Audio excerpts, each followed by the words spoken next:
Media regulation यानी कि media का नियमन, ये टर्म आपने कई बार सुनी होगी, लेकिन इसके मायने क्या हैं? भारत जैसे लोकतांत्रिक देश के लिए मीडिया रेगुलेशन क्यों अहम मुद्दा है? सही तरह से मीडिया रेगुलेशन हो तो उसका आपकी जिंदगी पर क्या असर पड़ सकता है? इस वीडियो में मैं आपको ऐसे ही कुछ सवालों के जवाब देने की कोशिश करूंगा।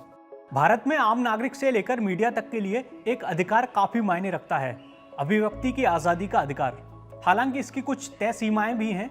इसके बावजूद पिछले कुछ वक्त से मीडिया का एक हिस्सा इस अधिकार का दुरुपयोग कर रहा है। मामले की गंभीरता को समझना है तो अक्टूबर 2020 में की गई सुप्रीम कोर्ट की एक टिप्पणी पर ध्यान दीजिए, जिसमें कोर्ट कहता है, हाल के दिनों में बोलने और अभिव्यक्ति की आजादी के अधिकार का सबसे ज्यादा दुरुपयोग हुआ है। कोर्ट ने जमीयत उलेमाए हिंद और अन्य की याचिकाओं पर सुनवाई के दौरान ये तल्ख टिप्पणी की। इन याचिकाओं में आरोप लगाया गया था कि कोविड-19 के दौरान तबलीगी जमात के कार्यक्रम पर मीडिया का एक वर्ग सांप्रदायिक विद्वेष फैला रहा था। इतना ही नहीं, सुशांत सिंह राजपूत के समेत कई मामलों में मीडिया के एक वर्ग ने, खासकर न्यूज चैनलों ने, अपनी सीमाएं लांघी, जिससे ये सवाल मजबूती से उठा कि क्या भारत में मीडिया पर कोई लगाम नहीं है। यहाँ यह भी ध्यान में रखना चाहिए कि न्यूज चैनलों पर लगाम कसने के लिए चल रही बहस के बीच सूचना और प्रसारण मंत्रालय एडवाइजरी जारी कर कह चुका है कि TV channel cable television network नियमन अधिनियम के तहत कार्यक्रम और विज्ञापन संहिताओं और उनके तहत बनाए गए नियमों का कड़ाई से पालन करें। वो ये भी कह चुका है कि किसी कार्यक्रम में कुछ भी अश्लील, मानहानिजनक, झूठ और आदि सत्य बातें नहीं होनी चाहिए। लेकिन महज ऐसी एडवाइजरी जारी करने से मामले का हल निकलता नहीं दिख रहा। अगर निकल रहा होता तो कोर्ट इतनी सख्त टिप्पणी नहीं करता।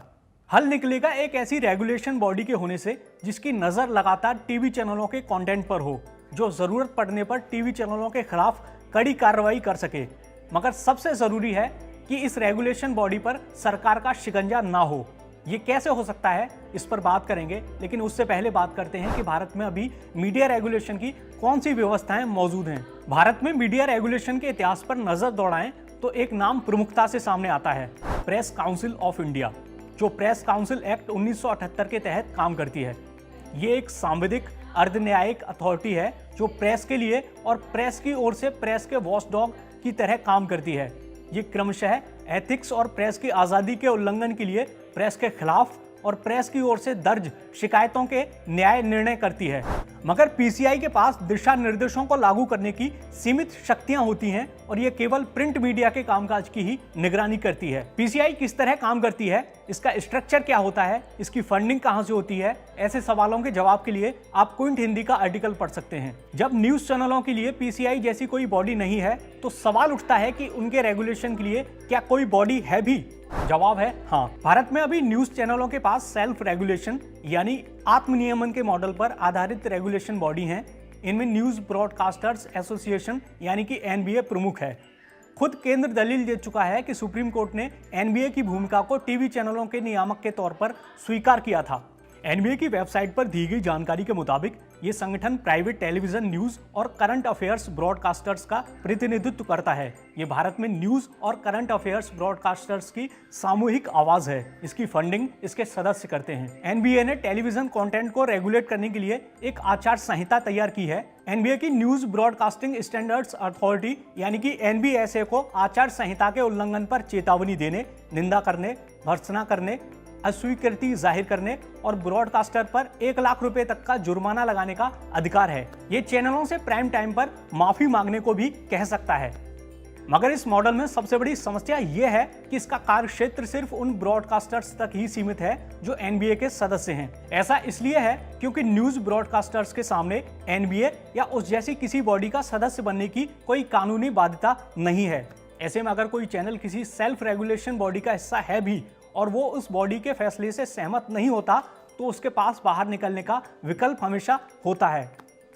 इसलिए जरूरी है कि सेल्फ रेगुलेशन बॉडी को कोई कानूनी आधार मिले। भारत के पूर्व मुख्य चुनाव आयुक्त एसवाई कुरैशी अंग्रेजी अखबार द इंडियन एक्सप्रेस के एक आर्टिकल में ऐसे ही मॉडल का उदाहरण देते हैं। उन्होंने लिखा है, यूके ऑफकॉम यानी कि ऑफिस ऑफ कम्युनिकेशन के रूप में एक अच्छा उदाहरण देता है। ऑफकॉम ब्रॉडकास्टिंग, टेलीकम्युनिकेशन और पोस्टल इंडस्ट्रीज के लिए गवर्नमेंट अप्रूव्ड रेगुलेटरी और कंपटीशन अथॉरिटी है। एनबीए की तरह ऑफकॉम इंडस्ट्री की फीस पर ही काम करती है। हालांकि एक बड़ा अंतर जो इसे एनबीए से अलग बनाता है वो ये है कि इसका गठन संसद ने कानून बनाकर किया है। प्रिंट और इलेक्ट्रॉनिक के अलावा मीडिया का एक और अहम हिस्सा है डिजिटल। मैं इसका जिक्र इसलिए भी कर रहा हूं क्योंकि सुप्रीम कोर्ट में सुदर्शन टीवी के एक विवादित कार्यक्रम को लेकर सुनवाई के दौरान केंद्र सरकार ने कहा कि टीवी और प्रिंट से पहले डिजिटल मीडिया पर कंट्रोल की जरूरत है। सरकार ने कहा मेन स्ट्रीम मीडिया यानी कि इलेक्ट्रॉनिक और प्रिंट मीडिया में प्रकाशन या प्रसारण एक ही बार होता है, वहीं डिजिटल मीडिया की व्यापक पाठकों दर्शकों तक पहुंच तेजी से होती है और व्हाट्सएप, ट्विटर, फेसबुक जैसी कई इलेक्ट्रॉनिक एप्लीकेशंस की वजह से जानकारी के वायरल होने की भी संभावना होती है। डिजिटल मीडिया पर कोई निगरानी नहीं है। जहरीली नफरत फैलाने के अलावा ये व्यक्तियों और संस्थानों की छवि को धूमिल करने में भी सक्षम है। हालांकि इसे लेकर विशेषज्ञों का कहना है कि भड़काऊ कंटेंट या हेट स्पीच आदि से निपटने के लिए तो कानून पहले से ही हैं, मगर उनको सही तरीके से लागू करने की जरूरत है जिसमें राजनीतिक दखल भी ना हो।